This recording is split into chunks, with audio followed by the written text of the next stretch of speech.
Good. We're all still here. School is not out yet. Yes, we're still here. Good. Kind of like I was thinking about Richard Bach wrote this lovely little book called Illusions. And in this book, there is the Messiah's Handbook. And it asks, when is your mission on this earth finished? And it says, if you're still alive, it isn't. So I guess we all are still in school, and school's not out.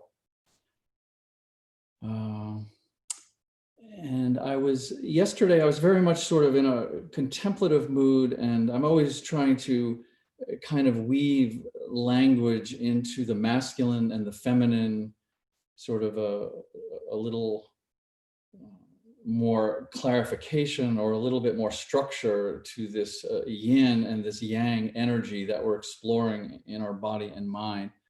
But instead of getting into a lengthy exploration of that was yesterday. Today, I found this short quote from this book I'm reading by Bill Bryson called The Body. This is from the London Review of Books, January 25th, 1990. And I think this goes more directly to the heart of the masculine and the feminine. So I'll just start with this short quote.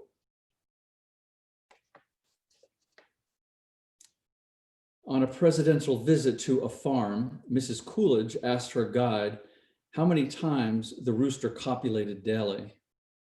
Dozens of times, was the reply. Please tell that to the president, Mrs. Coolidge requested. When the president passed the pens and was told about the rooster, he asked, same hen every time? Oh no, Mr. President, a different one each time. The president nodded slowly, then said, tell that to Mrs. Coolidge.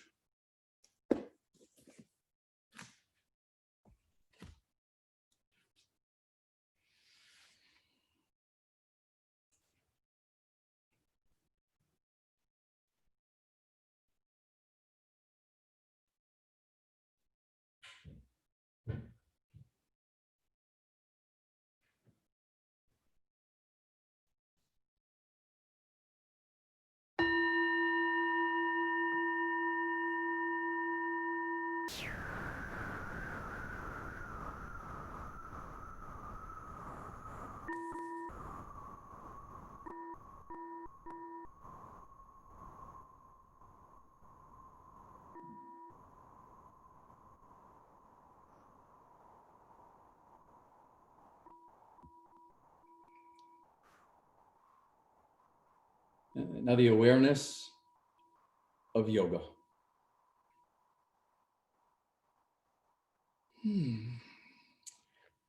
So let's begin quite simply this evening.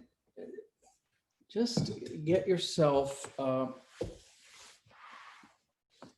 either the small bolster if you're working with the bolsters. If you don't have the small bolster, just roll up a towel or a blanket. And as you can see, this towel is just about the same height. So it's about height and it's about firmness. So we want, if you roll something up, have it not be too soft, have it be a bit firm so we can receive the compression from it.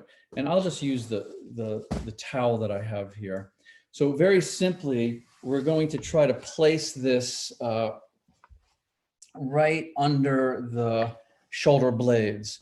So put it across your hips, sit on the floor, keep your feet on the floor, and then kind of work with the placement of it. Come down to your forearms and just kind of snuggle here a bit. This being, rather soft, it's not a block. You can kind of play with the placement, whether there's a little bit of the shoulder blade on it, but the preference here is to be a tiny bit below, and then let your legs relax out, let your arms relax to the side. Try to have the head as flat on the floor as possible. So we don't want to, elevate the forehead up. If you need something for comfort, just put something very, very thin under the head for a little padding. But we pretty much want the chin to have the freedom to relax upward a tiny bit above the forehead. And then just make any adjustments if it's feeling a little pinchy in the anywhere, feeling pinchy, come up or down a little bit. And then just relax the legs out. Make sure you're comfortable in every other way, except obviously this discomfort of the compression.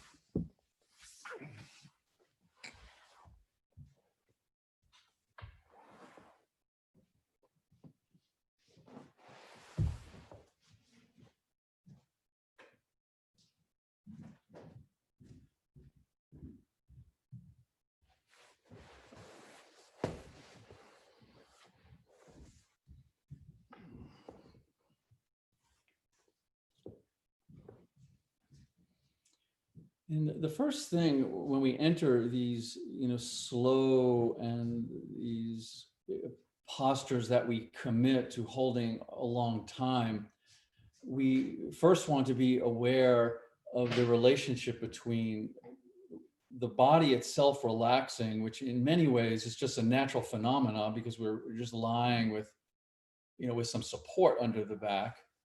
And then how we're reacting and what's being evoked by the bit of discomfort we're applying. So I'd like you just to notice your that relationship. Notice that your physical body is just naturally relaxing, and notice your whatever arises for you, whatever's being evoked by the compression in the mid back. That's a relatively tricky place to to feel this.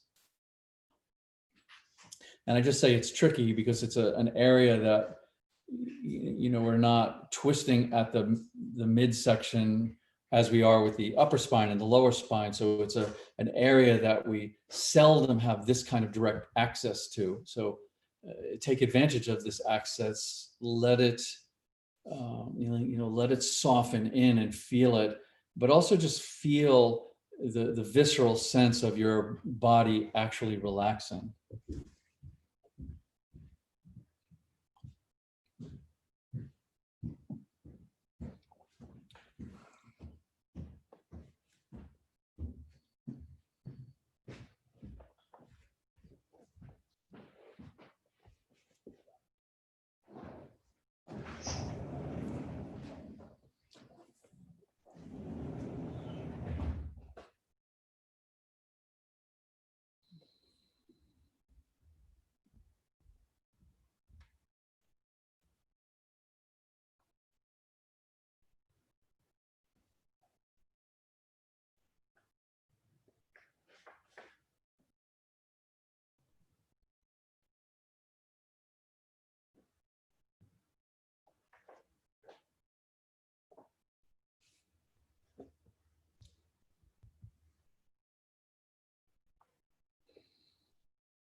And then to see if you can bring some awareness to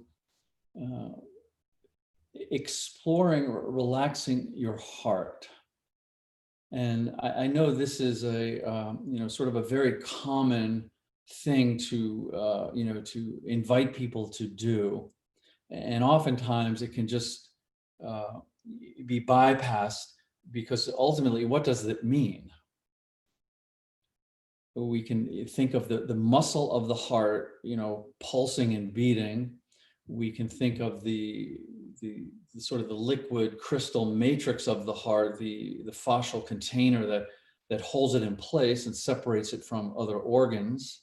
So there's a physical tightness, but obviously it has sort of metaphorical implications, how we're feeling emotionally, how we're feeling in relationship to the rest of our body, the world, our own lives. So, without needing to be specific and also without bypassing this, see if you can just bring some attention to whatever you consider your heart and how you might consider relaxing that part of you. This interesting relationship between feelings and emotions, between feelings and emotions and thoughts and physicality.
Coming back to relaxing your heart.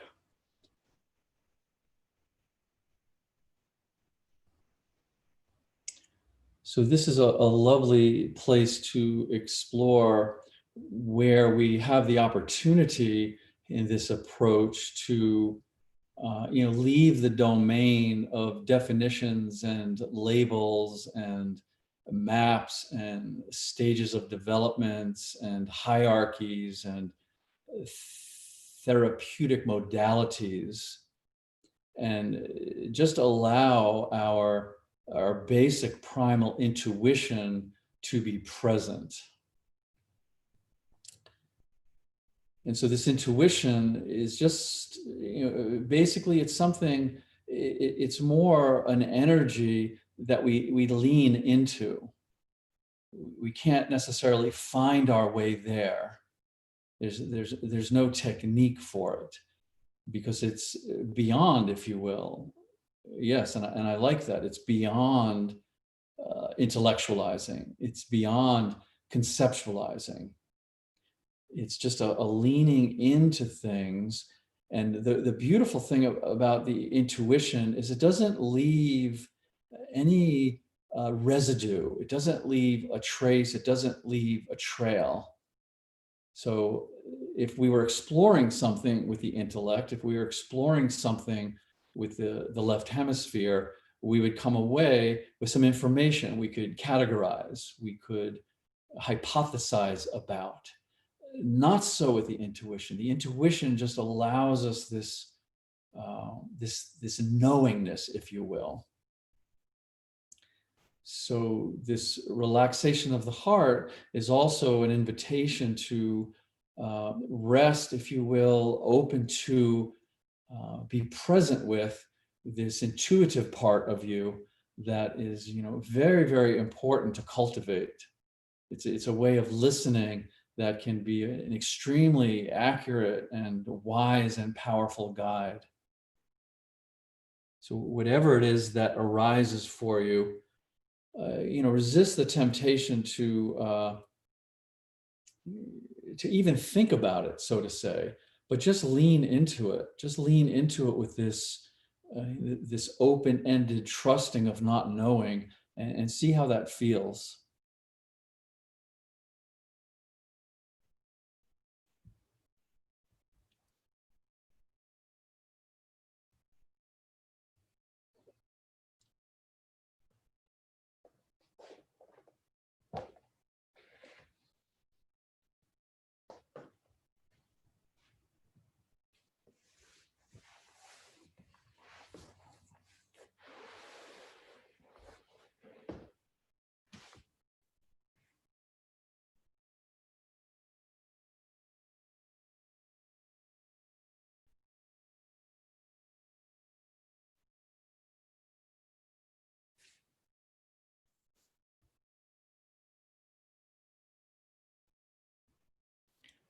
And then bring a very open, intuitive awareness to your breathing. And I'm not going to suggest to slow the breath or deepen the breath or lengthen the breath. I'm just asking you to bring an open-ended, intuitive awareness to your breathing. And as the background to this, let's just remember that of all the, infinite capabilities of our breathing, one of the primary functions of our breathing is to be very cleansing. So I'd like you to just allow your awareness to weave into the flow of your breath and allow this, just this imagery, if you will, just this felt sense that the breath is profoundly cleansing, and just breathe in this way for a bit.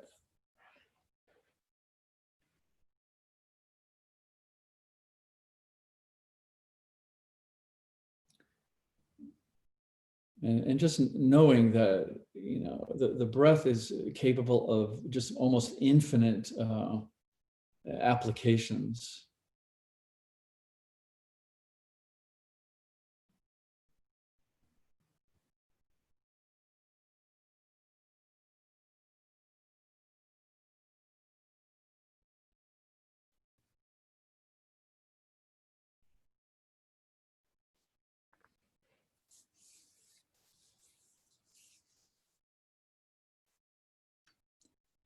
And as we begin to, I guess, say cultivate, but in a way we don't have to really cultivate the intuition, because that supposes some kind of technique. As we allow the intuition within us to blossom and to awaken, then we can bring it to the breathing, and then we can begin to trust that the intuition will guide us, that the body will guide us to what's the appropriate breathing for the posture that we're in. So we don't even have to worry about it. We don't need anyone to tell us how or when to breathe. We just trust that when we're in a position, when we're contemplating, when we're allowing ourselves to relax the heart, relax the body, relax the mind, that the deep intelligence of the intuition of the breathing will just guide us to where we need to breathe. So we just need ultimately to trust that.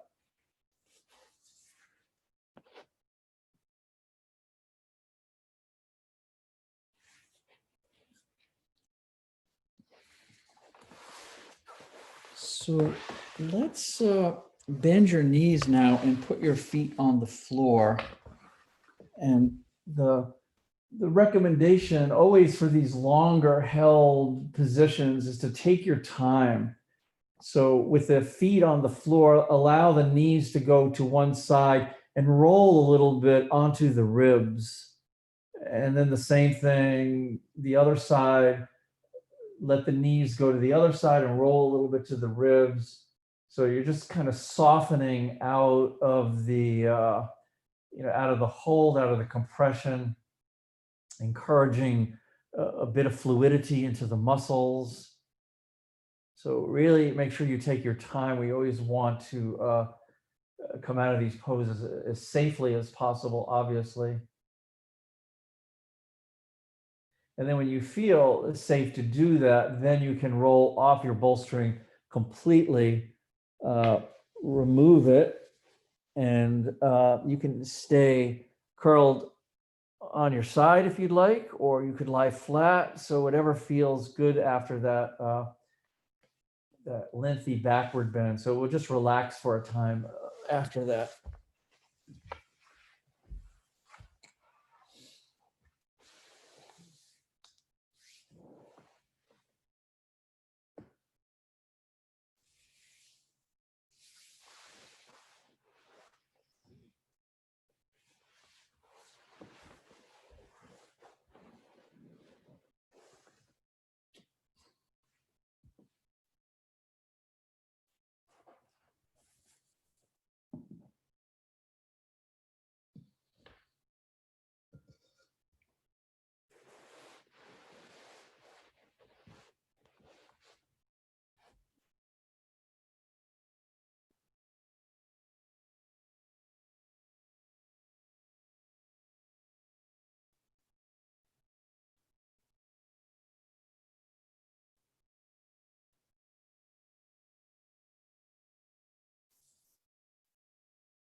one of the things that I'm, really coming to appreciate, in my own yoga practice, in my own relationship to just sitting for long periods of time with the sensations that arise from the postures, but also in addition to that, to just the sort of simplifying the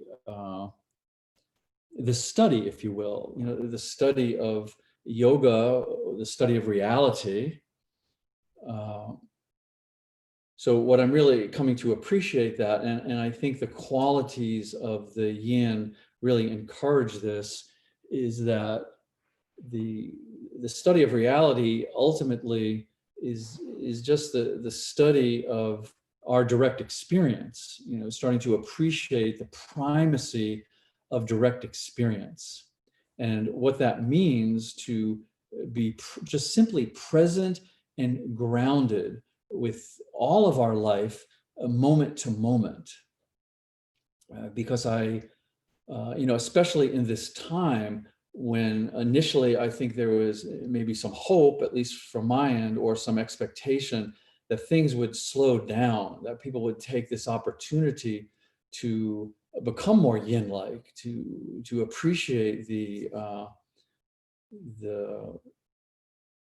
way that we can draw our energies inward and get in touch with something that's more vital, more somatic, more visceral.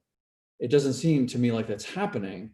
And I feel what can happen when we stay so incredibly busy is that life can become somewhat rather blurry. We can, end the day or end the week and not be completely clear on exactly what happened and where we are exactly.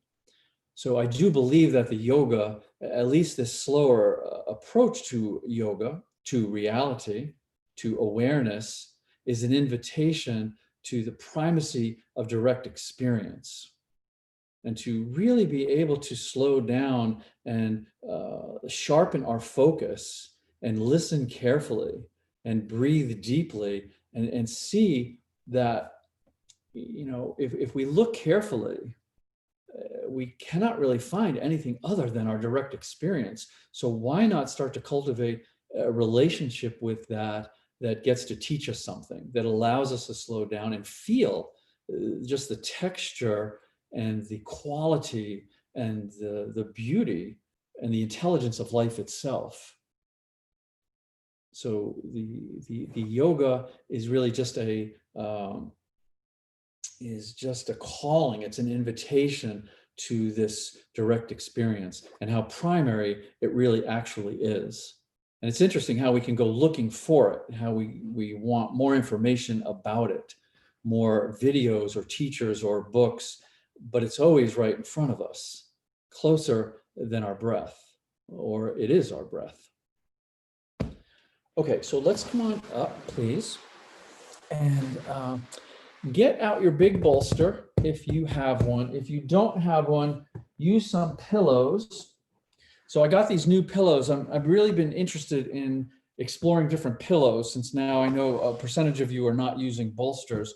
So these two pillows particularly replicate the big bolster almost exactly. Yeah, one would not do it. It's a little lower and it's a little much softer, but the second pillow, pretty close. I've done it both ways. So if you're using pillows, bring it to about the height of the big bolster. And this might look a little higher, but once I put the weight on it, it doesn't have the firmness of the bolster. So pillows, yes. And so I'll just use it with this bolster. So let's take the sitting with both legs open, take that left leg and bring it in towards you. And then put the bolster in front of the left leg. And then we're going to bring the right leg on top of the bolster. Yeah. So, and this can be anywhere from the ankle to the knee on the bolster. You can angle this and only have the ankle or part of the shin on the bolster. So really sort of angle the hips so they receive the weight of the torso and the forward bend. And then lo and behold, if you have some blankets and you want to put something in front, sometimes it's nice to just have the weight of the shoulders relaxing on something. So especially if you're not convinced that the the hands are good on the floor or to rest in front of you. So, bolster up any way that you need to. You really want to support the body so it feels safe for a long period of time, especially since it's undetermined. We don't want to be second guessing, am I going to injure? Is this good for me? We want to feel like it's a slow, conscious descend into the fibers of the body, the muscles, the fascia that are restricting, that are resisting. So kind of sliding in or softening in or melting in to whatever resistance, and then slowing down so we don't resist or push the resistance, but we invite an exploration into the resistance. So coming forward, relaxing the weight of the head and the shoulders, and just coming into the pose.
So whatever it is that is arising for you, it could just be simply wide open, relaxed spaciousness. It could be a point of density in the body that evokes concern. It could be anything.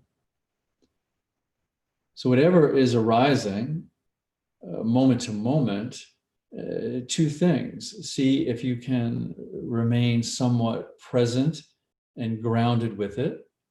Again, the primacy of direct experience.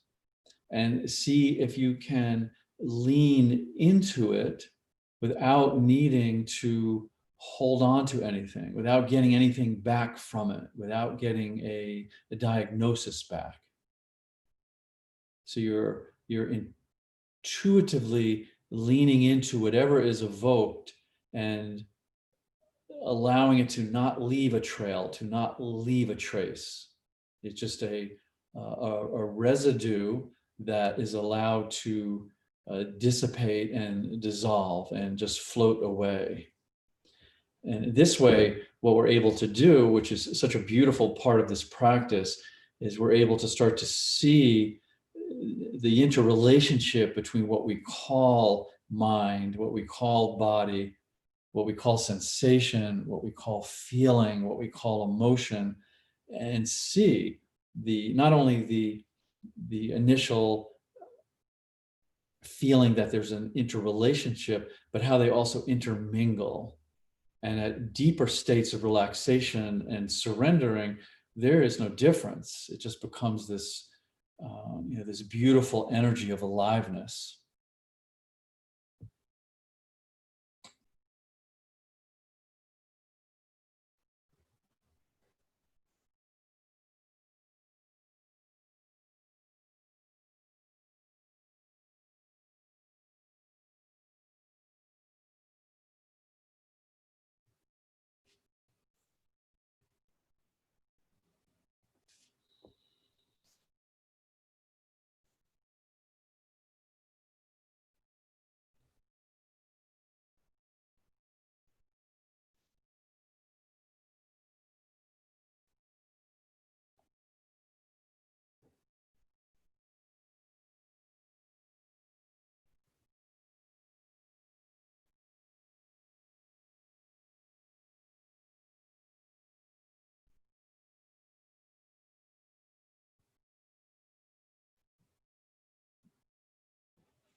And even when we're a bit constricted and we have this compression down the frontal space, and the breathing can feel a bit inhibited, you continue to trust that the posture will intuitively guide you to the best breathing pattern, but also a remembrance that the breath is very cleansing.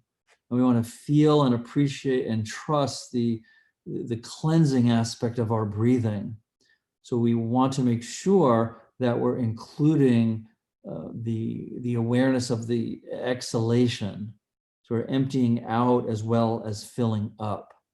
There's a balance somewhat between the inhalation and the exhalation, the concentration and the letting go.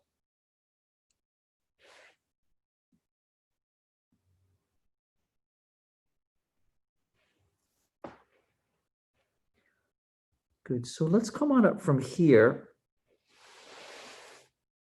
and roll on up, and you can straighten out both legs. And I would like you to straighten out both legs initially to your maximum, so whatever your widest straddle is. And then I would like you to just take a moment and visualize that the part of the skeleton here that we're going to compress into is the head of the femur, the little ball at the end of the femur, and the hip socket. And so that angle of range of motion is different for everyone. So we don't want to compress bone onto bone by just mimicking and going as far as we think we should. So from here, back off a little bit to those hips relax. And then you'll come to a natural place where your head of the femur and hip socket feel like they can receive more of this compression. So there's not this bone on bone feeling, but that it's more tension of muscle and fascia and the interweaving of the two. And then begin to come forward. And if you're coming to your forearms, make sure you relax your head. If you're not quite down to the forearms, use any sort of support that feels good. So obviously, in addition to these, these hip flexors that I'm describing, also we have the back of the legs and the resistance there, probably a little bit in the lumbar area. So, support yourself based on, what's being compressed.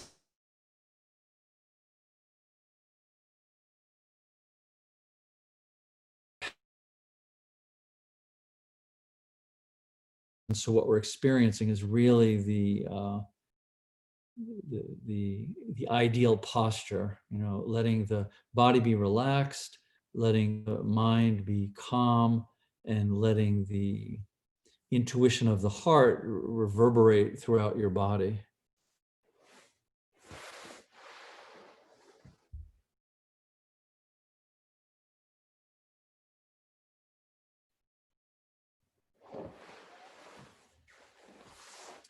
Which I must say it is doing naturally, because the pulsation of your heart is also a reverberation through the body that's training all of your systems and your processes and your cells and just the whole internal coordination. This boom, boom, pulsing. It's so, just to imagine it is so beautiful that we have this, deep, creative, intelligent, intuitive heart that is beating and keeping it all going.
One of the reasons that it becomes so challenging for us to relax is that the habit of this body-mind complex is for when the body begins to contract, instead of being able to stay with that contraction and ultimately release it and listen to it and express it, very typically it spirals its way up into the thinking mind and comes up with a strategy or a way to repress or a way to ignore. So if you find that there's a lot of chatter in the mind, if the mind feels distractive and it's thought after thought after thought after thought, this is very deeply related to the tension that's being held in the body. So we just want to make a note. We just want to remember that we don't need the commentary. We don't need a commentary to relax and to sit quietly in a posture. We don't need a commentary to breathe, to relax our heart. The commentary is just a way to keep us from releasing and expressing the tension that's in the body. So the yoga pose is an opportunity to first feel it. Yes, the primacy of direct experience, to actually feel what you're feeling. and then to remember, and it really is just a remembering. It's a recognition in the moment that the commentary, that the thinking of whatever it is we're thinking is irrelevant. It's irrelevant to what we're feeling. So we get to just relax that as well. We're not just relaxing the heart, relaxing the body. We're just allowing those thoughts to just drift, come and go, lessen the importance, and realize that they're irrelevant, and just sink into this, this somatic, soup, if you will, this sort of marinating in the physicality of the body.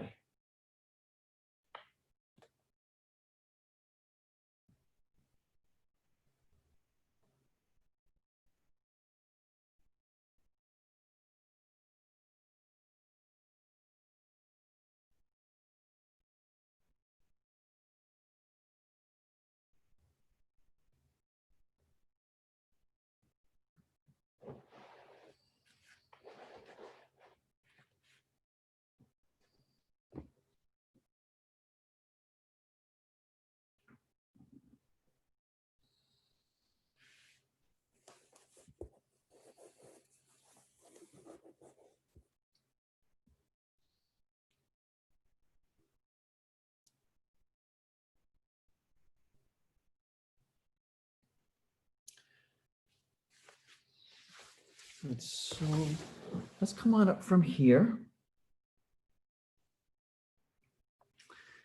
And before we do the other side, I want to go through that neck mobility that I think it was last Friday that I did it. So I'm not going to talk through it again, as I just don't want to use the time up. I'll just talk through it as we're doing it. And this, I'm just assuming if you were in class last Friday, you've been doing it every day, because that was my suggestion. And it's just quite lovely.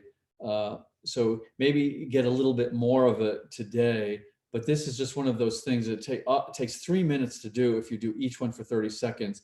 And it's just so effective for loosening up the neck and the shoulders. So a couple of ways, I think we just sat last week, but I'm going to invite you to do two ways to do this today. You can either just sit with the legs out or the legs crossed if you prefer, and interlock the fingers behind the back, straighten the elbows, and place them on something. So place them on the bolster. Yeah, so we pretty much want also to have the shoulders over the hips, so don't lean back too far into it. But don't do this yet. Wait till we set up. But this can be one choice. So either arms straight back, elbows straight, legs crossed, or legs straight, just to sort of open up and brings a little bit more focus into the upper spine. The second way to do this, if you would like, because I'm always trying to encourage the knees to open, is to bend the knees back. And if you need or would like, you can sit up on something. Yeah. So I won't stay on these pillows because I want you to see the fullness of my head. Yes, my head is very full these days. I'm not sure with what it's full with, but feels full. So, and then if you're sitting between the heels or up on a few pillows or another bolster, you could also just interlock your fingers behind your back and bring them up. Obviously with this way, then we have to hold them, but there's nothing wrong with that. So just apply a little bit of pressure just to kind of open up the shoulder girdle and the clavicles and all of that. Maybe I will sit on a little something. Okay, yeah, this is good. So I'll just talk through it, just try to stay with it. I'm gonna also time it so it's pretty close to 30 seconds per, but we'll see about that. Yeah, good. Good.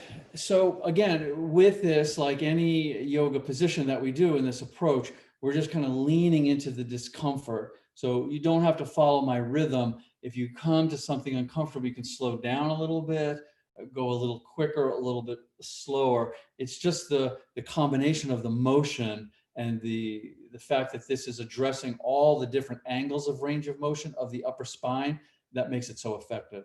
Not to mention the consistency that is what really makes it effective.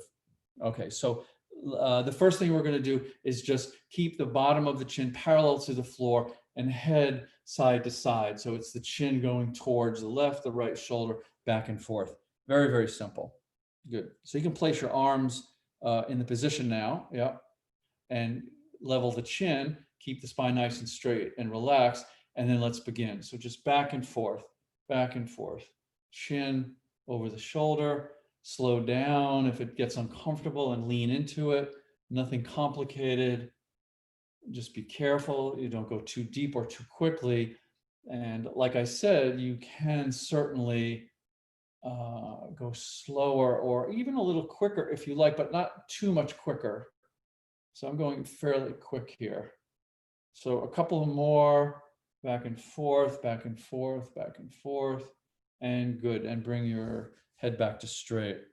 Good. The second one, I just want to show that maybe it's hard to see with this hood, but we're going to tuck the chin down, and then we're going to bring the head back, but not so much just let the weight of the head sink into the spine, but pull from the upper part of the spine. So head down, and it's a pulling up and dropping the head back. So you're kind of extending the upper spine and exaggerating the curve. Yeah, so it's pretty intuitive. So just be with that. Okay, so let's begin. Head, chin down, chin up, chin down, chin up. Yeah, and if you notice, I'm going a little bit slower with this one because it can be really delicate and tricky when especially when we bring the head back. So just try to feel the fullness of what's going on in the neck here. Chin down, chin up, chin down, chin up, chin down, chin up, chin down, chin up, really pulling up. One more, chin down, chin up, pull up from that upper spine, and let's relax. Good. Good. So this one is simply, the way I'll explain it is we're going to bring the left ear to the left shoulder, but that's not what we're thinking. What we're thinking is the right ear up. So we're feeling it more when we bring the head to the left, we're feeling it more down the right side of the neck. So it's right ear up, left ear up, right ear up. So we're really stretching this. So a feeling of over to the side, yes, but a pulling of the right side of the head up as well. This I recommend to maybe put the hands on the chest so the shoulders don't go with it so much. So we keep the shoulders stationary and just right ear up, left ear up. And again, this one can be a little tricky depending on how much tension is in the neck. Good. So let's begin. So right ear up, left ear up, right ear up, left ear up. Yeah, and I tend to sometimes really slow down with this because there's just all sorts of years of tension embedded and swirling around and imprinted, however you want to say it, it's there. So we want to really feel it. We're not trying to bypass or fix. We're attempting to become as intimate with this this lovely teacher called pain and discomfort as we possibly can. Good, so a couple of more, right ear up, left ear up, right ear up, and let's bring the head back to center. Yeah, so this is taking a little longer because I'm taking a little time in between, but if you do this on your own and just do 30 seconds, it's just a quick 3 minutes. So highly recommended. The next one is, again, we might want to keep the hands on the chest, is we're just going to keep the chin level and we're going to jut the chin out and then pull it back in. Jut the chin out, pull it back in. Yeah. So we're really pulling it in so the sort of like the neck gets all sort of chubby a little bit. Chin out, chin in. Okay. So let's begin. Chin out, extend it, chin in. Chin out, chin in. Chin out, chin in. And again, always a little slower, feel it. Chin out, chin in, chin out, chin in, chin out, chin in, chin out, chin in. One more, chin out, chin in, and just relax it. Okay, 2 more to go. This next one, this is the hardest one for me. It just depends really on your range of motion. So basically what we're going to do, again, keep the chin level. So we're not going to twist the head in any way.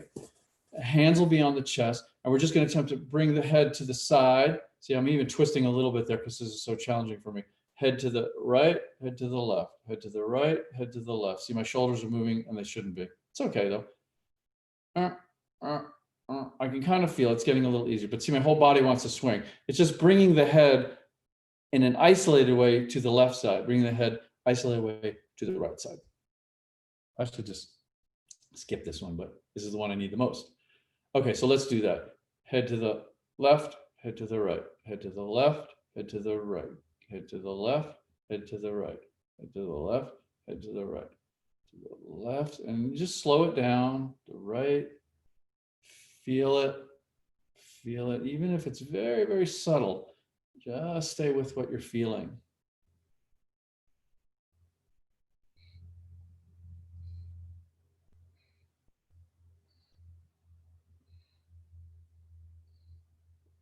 Okay, we'll come back to center. I will keep working on that one.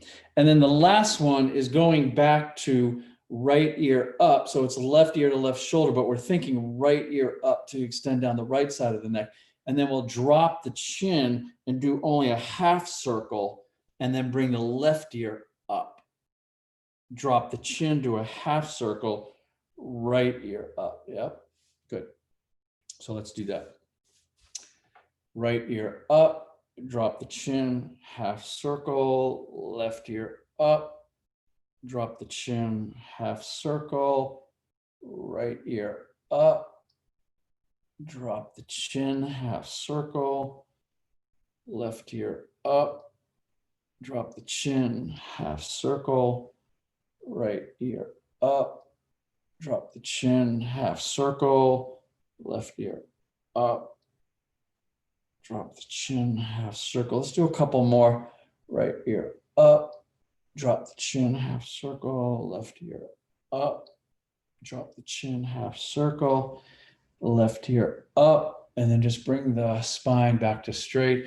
And you can now release the arms, and let's just sit with this just for a few moments and just see if you can intuit or feel the potential of this. Just the potential of, taking the time to move the neck through all of its positions of range of motion and lean into the discomfort a little bit. But this, again, this is, a once a week, a once every couple of weeks, very little will happen. If you can take the 3 minutes daily and do this, it will have, it's really effective is what I'm saying. So just take a moment and feel the potential of this. Okay, good. So let's come forward again. And I just would like to do the other side of that forward bend. If you had your knees bent, obviously, let's stretch them out and give them a little reprieve. And then we'll take that right leg and bend it in towards you. And if you're using the bolster, use the bolster. If you're using the pillows, that height that I showed you with them.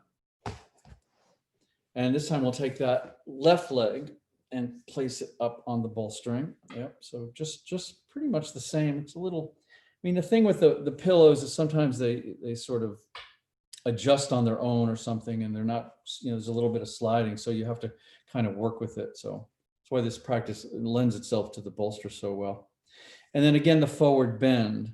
So this time I might reverse it because I have my bolster available because I'm using the pillows, is, really protect and support and be careful with this torso weight that's, drawing you into these threads of resistance. Make sure you're aware of the weight of the head into the neck, especially now that we just worked the neck. You might sway the head back and forth and see if there was any potential in what we just did, and then just settle into this forward bend.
And then once you are, able to allow the chatter of the mind to become somewhat irrelevant. You don't have to be disrespectful with it. It's good that we have our accumulated knowledge so we can function, but for the purposes of this reality, it's not so necessary. And once we allow ourselves to drop into the intelligence of our intuition, then we can really start to examine, investigate what it is we're really exploring. And often we can think it is the body. And this is a primary misconception of yoga. Modern yoga is about exploring the body, exploring yoga asana. We can think we're exploring the mind.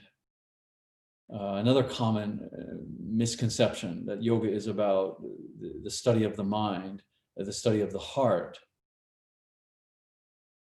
So once we drop in, once we sit at this precipice of not knowing, we are open to the possibility that what we're really investigating is life itself. And if we want to know life, we have to study life, not the mind, not the body, not the heart, not the world even, but life itself. And this is what yoga is saying that we are. I am conscious. I am aware. I am alive. So to be able to drop the labels, the habitual labels of body, mind, and heart, and study the fabric, study the energy of this aliveness. I am alive, and allow yourself to fully surrender to that energy, to that vibration.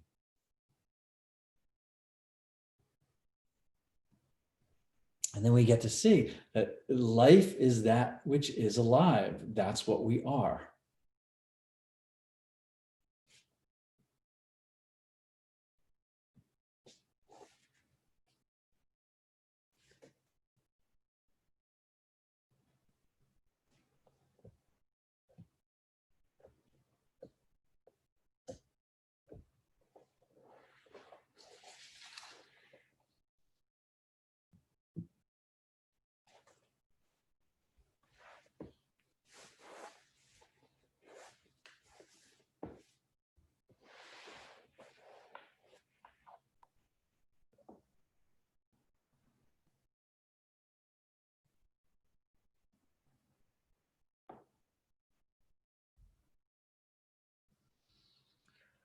And I think the really beautiful thing about this sort of this self-evident recognition that we're alive, the aliveness that we are without all the trappings, is that we've always been alive. We are alive now. We will always be alive. Yeah, body, mind, and heart change. Yes, form comes and goes, but this aliveness is the fabric of not only our reality, identity, but the universe itself. We can see it everywhere we look. A simple walk in the forest will reveal this. A simple gazing at the night sky will reveal this. So yoga is asking us, is inviting us to allow this internal reverberation, this I am. Yes, I am, and then just don't add anything to it, and study that. Study the I amness of yourself without adding a thing to it, an experience to it.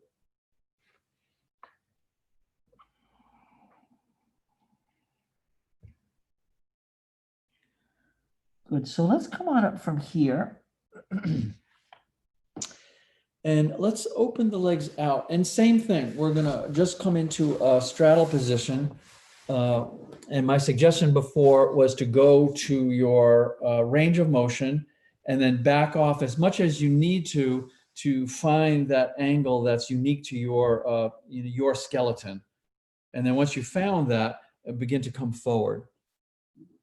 So either to hands, to bolster, to forearms, to forehead, so whatever is most supportive, not only supportive for the muscles and the fascia, but supportive to hold for time, so you can use the posture to bring your energies inward and do this investigation.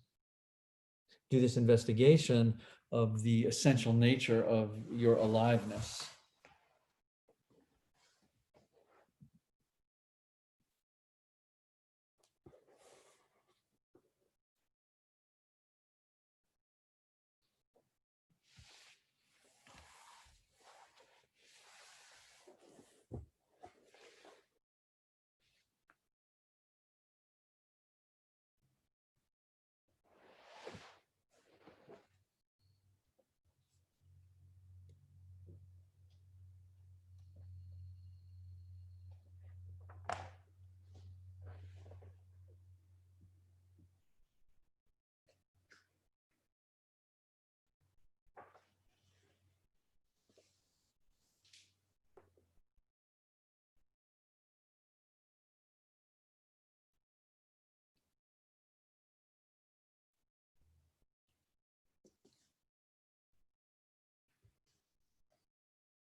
Intuitively flow with a cleansing breath.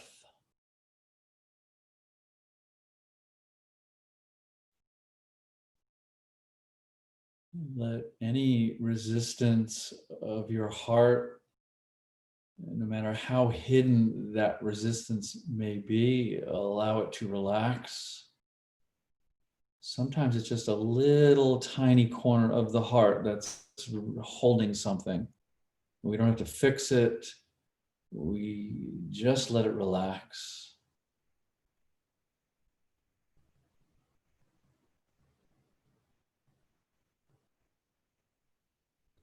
And whatever is being evoked, appreciate your great capacity to have direct experience with it. And notice, even if you drift off, even if you think, oh, I'm so distracted and I'm thinking about this, or I have this memory, still appreciate that within the framework of direct experience. Whatever is evoked, memory, future projection, wishing this wasn't happening, it's all happening in this direct moment. The primacy of direct experience, again, is to be grounded and present moment to moment. Don't judge what you're present and grounded with, just be present and grounded with it. Let go of agenda.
And an element of the breath being cleansing certainly has,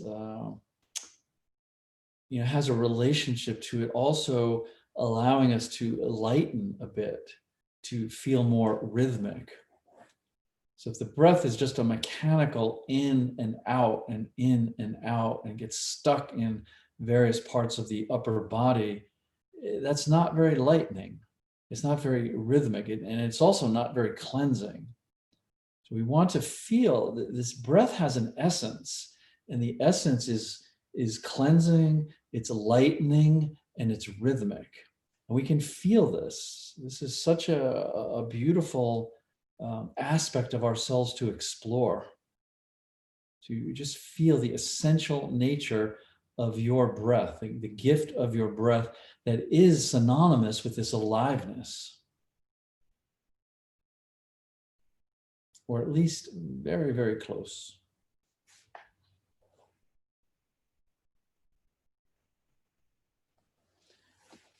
Good, so let's come on up from here and let's lie down and take a rest.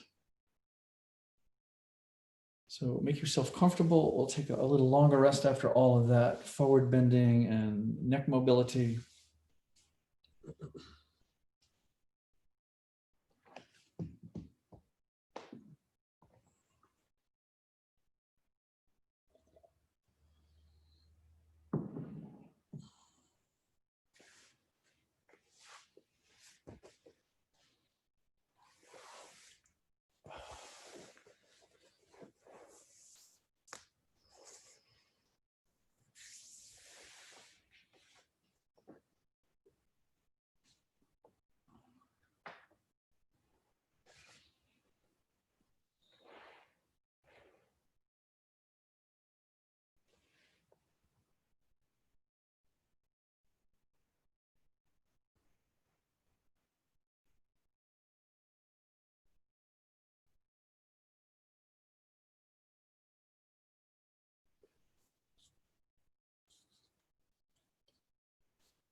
So I mentioned earlier that, I thought it was unfortunate that yoga has become so associated with the physical postures that we do, sort of a physical alignment-based exercise of toning and flexibility.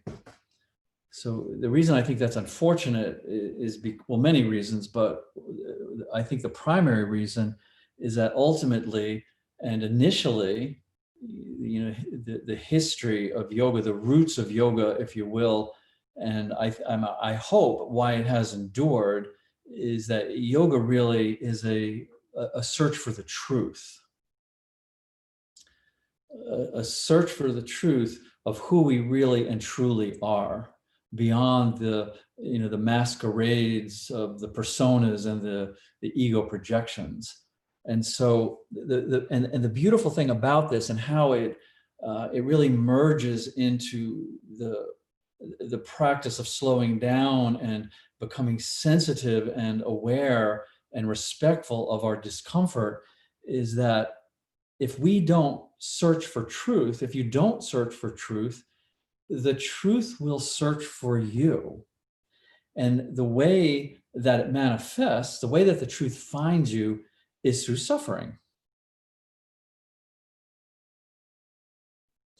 And so the suffering that we experience is the truth finding us. And this is so intelligent and so beautiful and so creatively intuitive. And how we develop this and how we understand this and how we understand this and how we understand this intellectually and how we understand this intuitively is very, very important. So whether it's physical, psychological, emotional, when we begin to suffer and struggle, this is the truth finding us. And if we push it away, if we ignore it, if we intellectualize it, if we suppress it, then the suffering says, okay, I haven't found you yet, let me intensify. So we want to develop this capacity of just great sensitivity to listen when the suffering arises, when the discomfort arises, when the pain arises. How do we listen to that? And how do we sit with it to discover the truth of what it's trying to express to us? This, my friends, is really yoga. So we sit quietly and we contemplate and we watch when this discomfort arises and we listen to what it has to share with us. This is beyond, this is beyond philosophy. This is beyond, mythology of yoga. This is simply the dynamics of being in a physical body, the way that the body expresses through pain, the way that our mind holds psychological conflict, not there to punish us. There's nothing punitive about it. It is simply the way that the truth manifests to find us if we're not searching for it.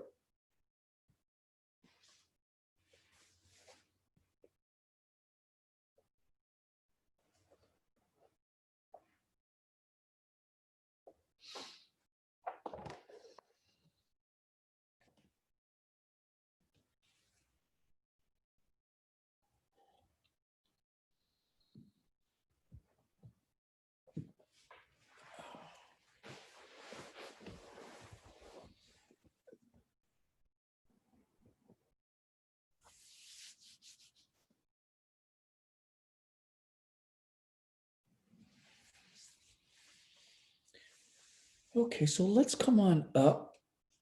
And this next thing, it works. I used to say about this thing that it works best with the small bolster, but I'm sort of changing that because I really have been in my own practice playing with blankets and towels. So I can really, relate and offer this for those of you I don't know who has bolsters and who doesn't have bolsters. And so I did this today with this blanket rolled and this towel folded. So we can use the small bolster for this, and I'll show you that in a moment. But what I simply did is I rolled up the blanket to, I went about halfway because I know this blanket, I know the height. This is going to go into the lumbar spine. And then I folded up a towel. I didn't roll up the towel. I just folded it into this shape. And I put one end, so the end of the towel or the end of the bolster will be on the floor. And then it makes this nice curve where we're going to sit on the floor and place the lumbar over this. You might want to have a secondary towel or blanket towards your head to support that if you need it.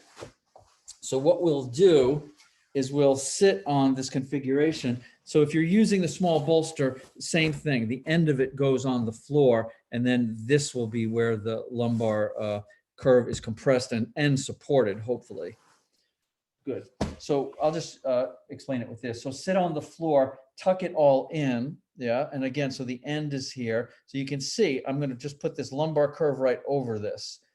Come down to the forearms, nice and safe, very stable with the feet and the forearms on the floor. Then start to lower the upper body weight down. If you get to a point it's not good, it doesn't feel safe, come up. You can unroll your blanket a bit. You can unfold the towel a bit. And then when we get the upper body down, just kind of see if the head is supported by your towel or your bolster. You don't have to put something under the head. You may want to, though, yeah, depending on how the neck is feeling. See, for me, that's perfect. It's nice and comfortable, no strain in the neck. And then you can let the legs relax out. The buttocks will stay on the floor, please. And then you'll feel this, this molding of the bolstering right up into the lumbar. Okay for it to feel uncomfortable initially, but we want it to then soften into safety and a balance of relaxing and compression. Yeah. Oh, yeah, yeah. Yeah, and the thing with using the bolster, good to use the bolster if you have it and you want to use it, and you can either put more filling towards one end. This would be, yes, obviously more compression, or you could get most of that filling out and have it lower, and the same thing. So it's whatever you're working with in terms of resistance in the lower back.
Relax your heart.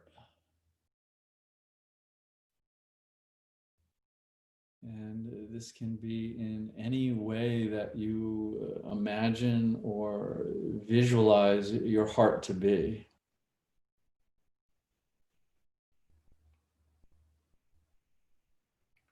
This can be very global and open just in the upper chest. This can be just a little corner of the heart that feels like it's holding. So just allow the heart to relax.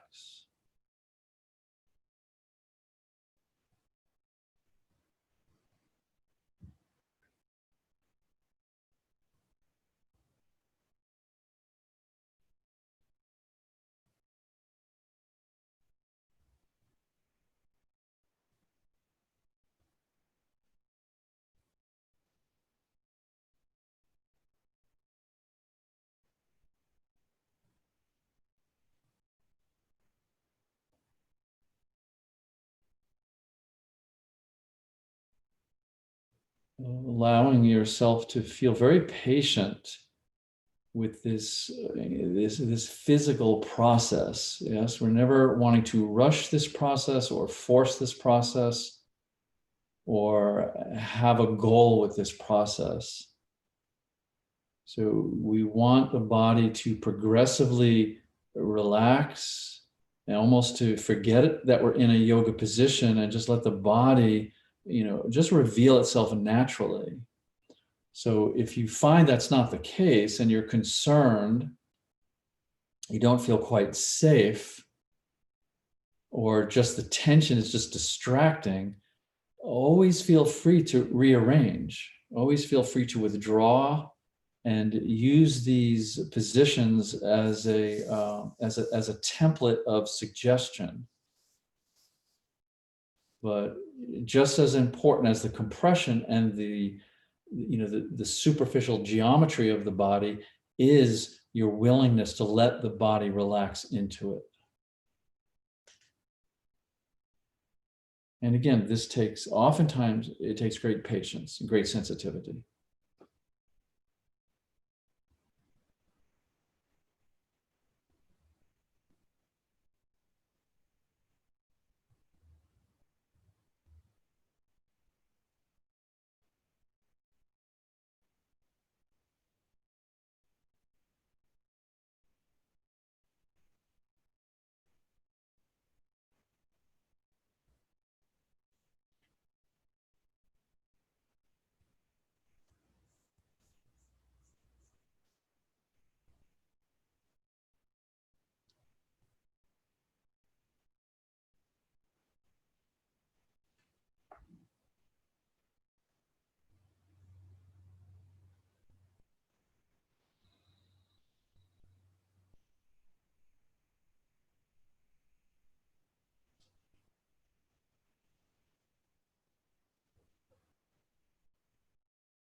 And I do think that, the more we delve into this and the more that we are open to just a quiet, intuitive contemplation, and certainly as we, mature along this, searching for the truth,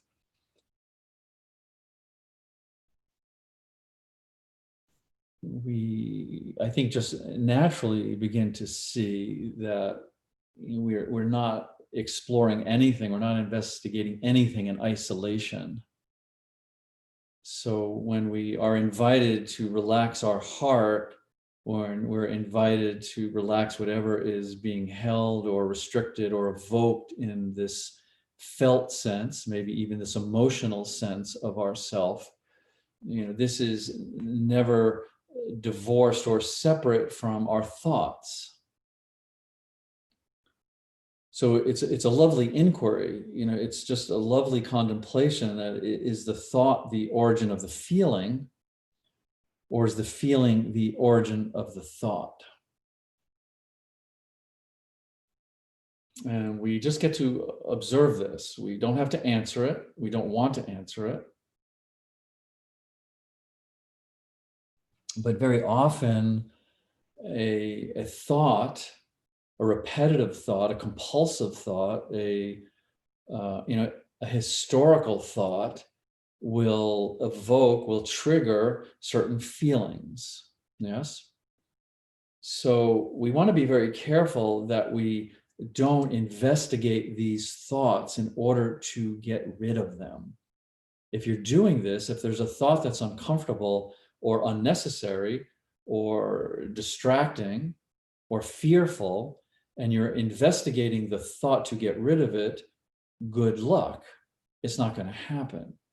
What's much more productive, what will take you to the truth much more efficiently, is to investigate the thought to see if it is true.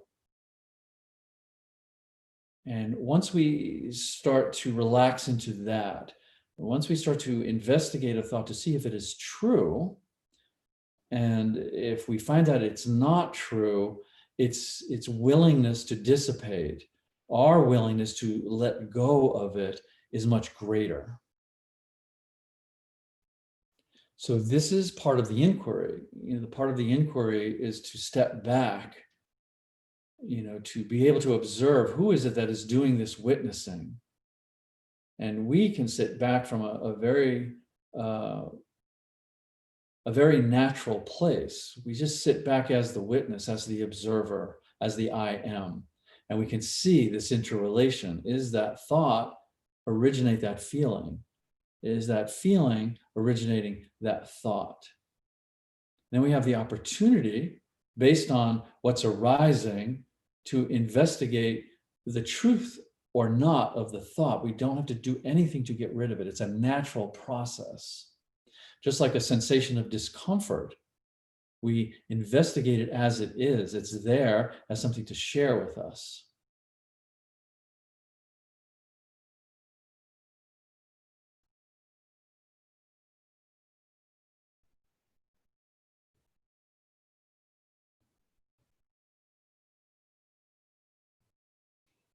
And in addition, when I talk about the primacy of direct experience, included in that is the assumption that we recognize that we are conscious and aware, that all of this inquiry, all of this investigation, all of this exploration is coming from that foundational recognition that we are consciousness itself, we are awareness of itself, and we're watching all of this play out within this drama of our life, if you will, the unfolding of this incarnation, if you will. So to have a maturity and a clarity about this relationship between feeling and thought and body and feeling is just so beautiful. It's just our intuitive capacity to explore ourselves as we are.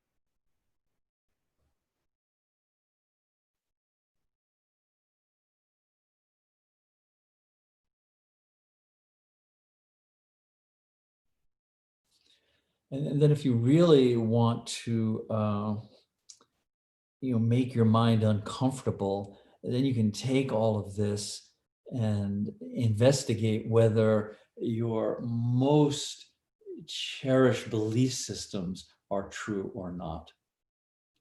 So anything that the mind is producing, any thoughts that you've collected, and that's all, a belief system is just simply a collection of thoughts, of opinions, of ideas that you've put together in a nice package, and then you believe it. So great, maybe it's true, maybe it's not, but we get to then not have to so much believe it, but investigate it, go into it, go right into the heart and the center, find out what's there. This is extremely freeing. This is extremely liberating. Because this aliveness that we are, this vibratory pulsation that we can experience, has no need of beliefs, has no need of philosophies, has no need of yogas, meditations. It just simply is, always has, always will be. So this is a primal, intuitive contemplation, connection.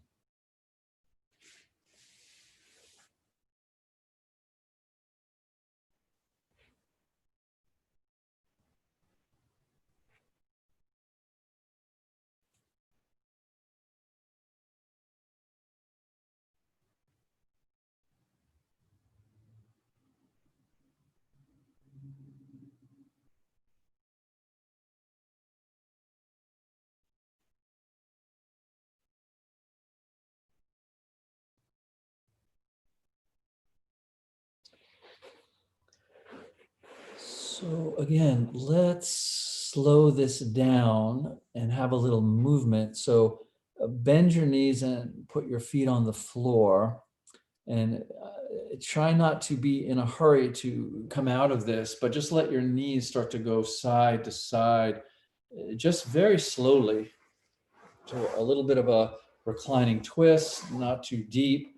On one side, a little bit of a reclining twist, not too deep on the other side.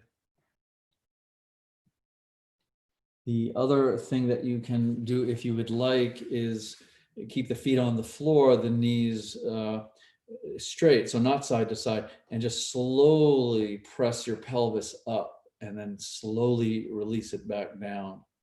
Slowly press it up a bit. There's only even a couple of inches. You'll start to feel this sort of connection and energetic movement between the lumbar, the sacral spine, and the pelvic area. So whatever feels best here, knees side to side, a little bit of elevating, pressing, pumping the hips up and down. And you could even then start to bring the hips up onto the bolstering. So the buttocks will come off the floor. This bolster towel will then compress right into the sacral area, which can be nice. And it just really, I like to slow this down just to honor the movement. So the yoga is all of the movement that we're doing. It's not just the static pose or in a posture, but the release of energy coming out is just as worthy to explore as the contraction. So take your time with this, have any movement that you need, and then find a restful position. You could come into child's pose. It's very nice to come into a child's pose after this. You could just lie on your side and curl up. This is a forward bend. You could lie flat on your back. If you lie flat on your back, it might be nice to elevate the legs up on a bolster or a pillow, just to release that head of femur or hip socket area that I talked about. So just make yourself comfortable. After that, we'll take a bit of a rest here.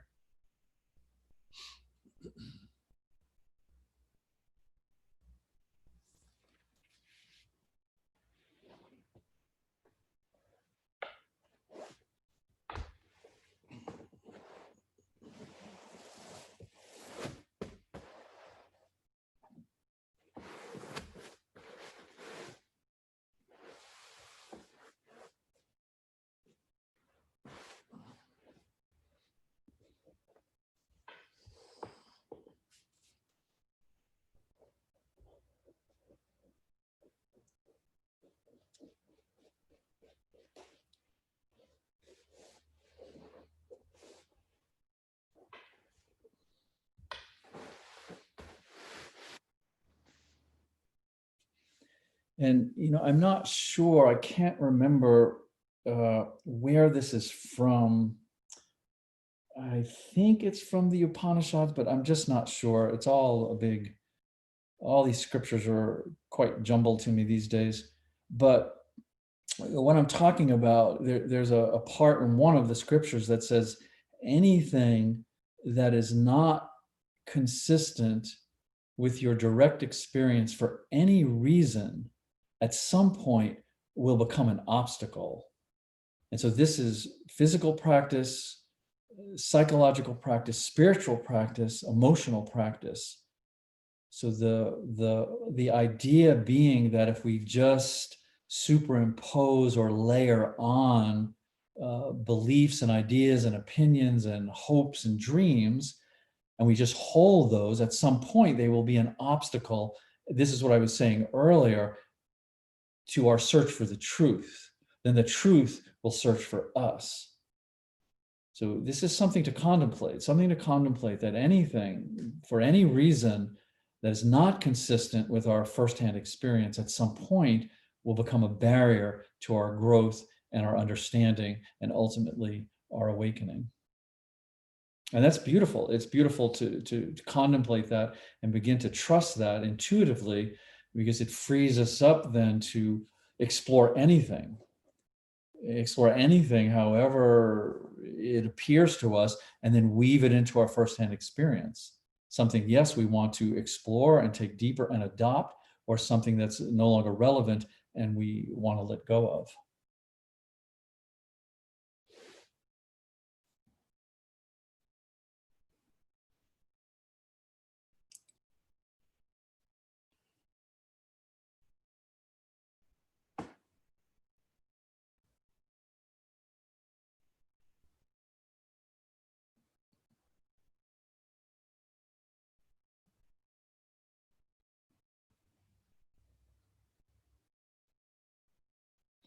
Yeah, I'm not sure where that's from, but I am pretty sure. I've been reading a lot of Calvin and Hobbes lately, and I'm pretty sure it's not from Calvin and Hobbes, although there is a lot of crazy wisdom in Calvin and Hobbes. So it's on my recommended reading list.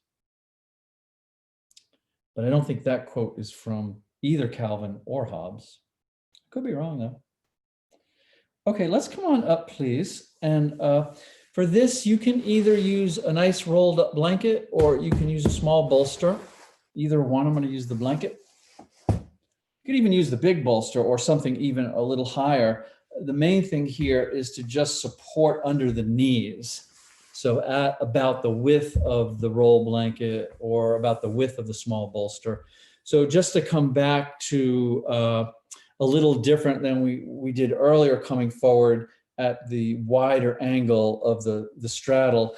This is to release some of the back of the leg restriction and take it more into the hips and more into the lower back. So just be careful here once you've got the knees up to really relax this area first. So don't tend to stretch it, lengthen it. We don't want to engage muscle as much as possible. We want to relax it. So to really start relaxing lower back, feel your way in, and then let it articulate up the spine so the shoulders and the head can relax, and you just soften at whatever depth you're coming to. And of course, always use something up front if you need some support so the upper body doesn't feel precarious weaving into that restricted lower back. And we'll just soften here for a bit.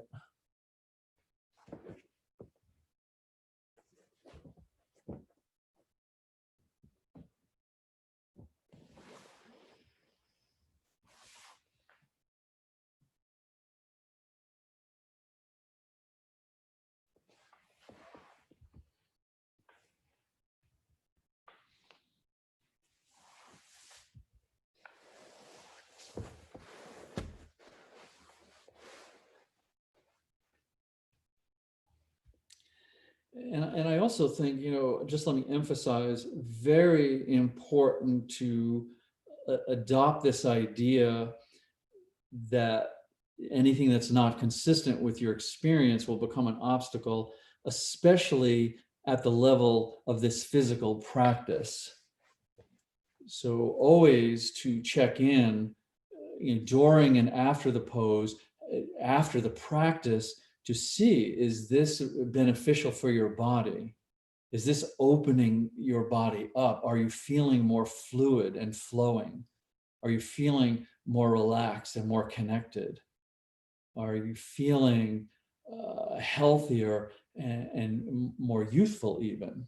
I know that I do when I do this practice. So to check in with that, just because someone stamps it as yoga, don't take that as, oh, it's necessarily beneficial. You want to feel it directly, primarily because you want your body to know that you're trusting it. So all of this is a suggestion. Try this, explore this, look at this way, and then your body will respond. And this is what you want to trust. This is going right back to what I was talking about intuition. The intuition of just leaning into things and no trace, no trail, just your direct experience.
And again, not to investigate a thought to get rid of it, to change it, to manipulate it. Investigate a thought to see if it is true. And play around with this and see how it affects your thinking. Because when we discover firsthand that a thought is not true, it just becomes irrelevant to us. It lessens its impact, its obsessive nature, its willingness to distract us.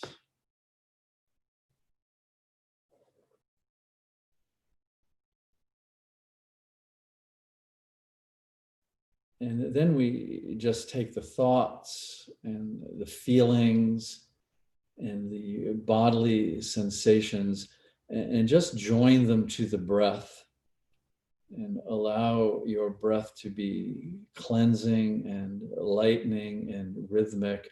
And we just simply relax.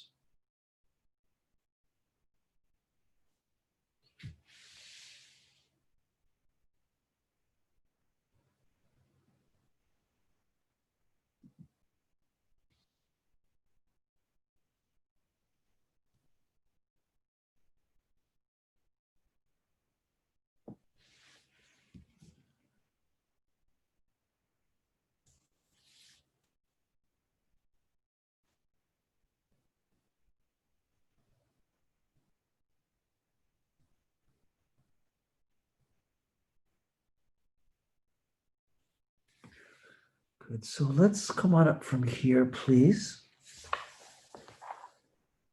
And if you would like to make yourself comfortable in a Shavasana, please feel free to do that. If you feel that you need a counter pose and you'd like to do something that your body needs, feel free to do that. If you'd like to sit up with me, we'll take a few moments and come into a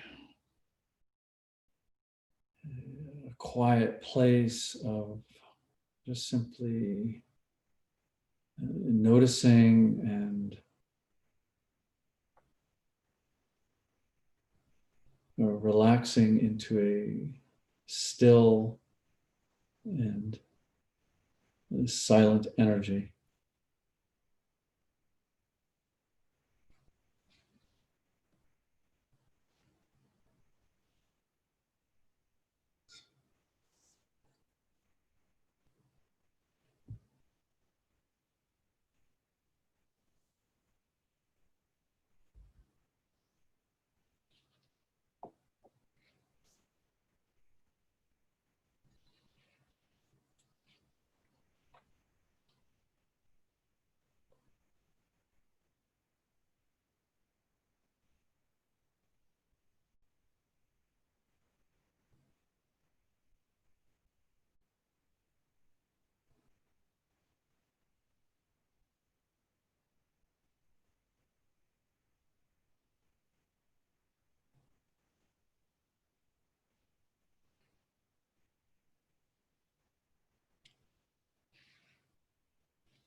And touch the earth,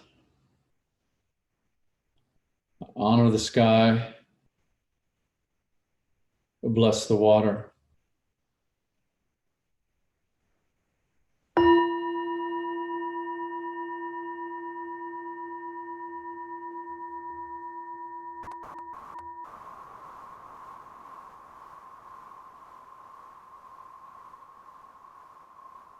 Namaste.